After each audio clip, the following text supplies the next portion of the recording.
একদিনের কথা, আমি একটা প্রয়োজনীয় কাজ সেরে বাজার থেকে বাড়ি ফিরছিলাম একটা টোটো ধরে।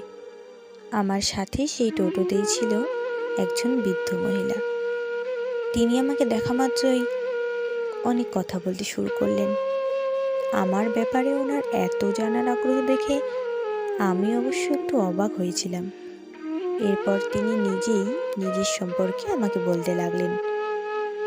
যে কথাগুলো ছিল সত্যি হৃদয় বিদারক।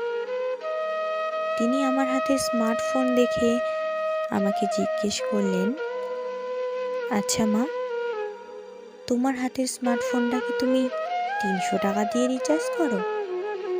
উত্তরে আমি হ্যাঁ বললাম। এরপর তিনি বললেন, জানো তো মা, আমিও আমার ফোনটা 300 টাকা দিয়ে রিচার্জ করি। এই বড় ফোনটা না আমাকে আমার ছেলে কিনে দিয়েছে, কিন্তু এই ফোনটা যে কিভাবে চালাতে হয় সেটা আমি জানি না, আমাকে শিখিয়েও দেয়নি কেউ। আর তার জন্য রোজ রোজ ফোন নষ্ট হয়ে যায়। ছেলে আমাকে খুব বকে। আমি টাকা জমিয়ে ফোনটা ঠিক করি। আমি ওনাকে জিজ্ঞেস করলাম, আচ্ছা আপনার ছেলে কি করে? তিনি আমাকে বললেন, আমার ছেলে বড় চাকরি করে, সে বিয়েও করেছে। আমার বৌমা এমএ পাস, কিন্তু এমএ যে কত ক্লাসের পড়া সেটা আবার আমি জানি না। আমাকে জিজ্ঞেস করলো, আচ্ছা তুমি কি জানো এমএ কত ক্লাসের পড়া?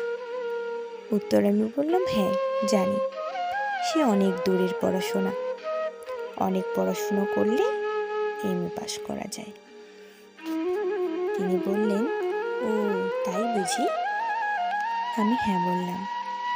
এরপর তিনি আমাকে আবারও বললেন, জানো আমার ছেলে আর ছেলের বউ খুব ব্যস্ত, ওরা আমাকে ঠিক সময় দিতে পারে না, কিন্তু ওরা খুব ভালো, সারা দিন রাত কাজ করে, খুব পরিশ্রম করে।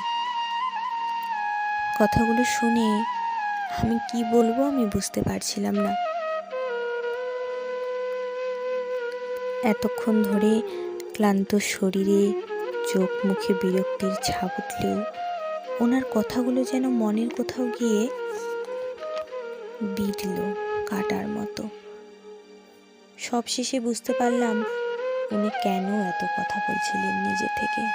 কারণ উনি কথা বলতে ভালোবাসেন, উনি কথা বলতে চান, মনের সুখ দুঃখগুলোকে ভাগ করতে চান। সত্যিই তো